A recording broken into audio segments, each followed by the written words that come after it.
Well, Congress is returning to Washington this week for what's expected to be more negotiations over issues like the costs of prescription drugs and, I think we all know this, gas prices. Well, reporter Joe St. George breaks down what the next few weeks in Congress might look like. If you're playing political Scrabble, you've had no shortage of words to choose from lately.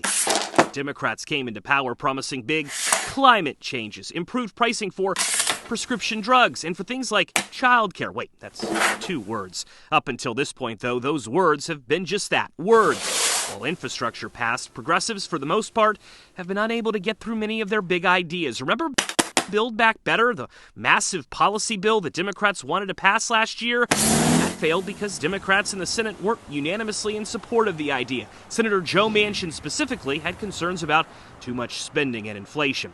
But it appears as though Democratic leadership has convinced Senator Manchin to support something, and as a result, they're going to try, again, to pass major policy changes before the midterms, perhaps by the end of this month, which is why you will hear more about a word known as reconciliation in the coming days. You see, under normal Senate rules, 60 votes are needed to defeat the filibuster, but the reconciliation process allows for some financial bills to pass with a simple majority vote. Democrats have that if they all stick together in the Senate because the vice president breaks any ties. Very few details on the proposed legislation have been released, but there is early agreement among Democrats to close tax loopholes for those making more than $400,000 by forcing new taxes on incomes from certain pass-through businesses. That change would make Medicare solvent until at least 2031. The bill also includes limited prescription drug reform.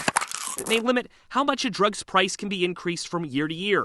It could also result in lower prices for seniors by allowing Medicare to negotiate with drug companies. We are told the legislation could include other ideas too, like electric car tax credits, just as long as every Democrat in the Senate supports it. New child tax credits or major changes to child care are not expected. But President Biden and congressional leaders are facing one major hurdle, and that's the election is quickly approaching. The ticking clock means Democrats won't have much time to negotiate and pass this. Not to mention, Democrats are also trying this month to pass a bipartisan bill meant to boost computer chip manufacturing in the United States. All of this means politics will be busy the next few weeks. In Washington, I'm Joe St. George.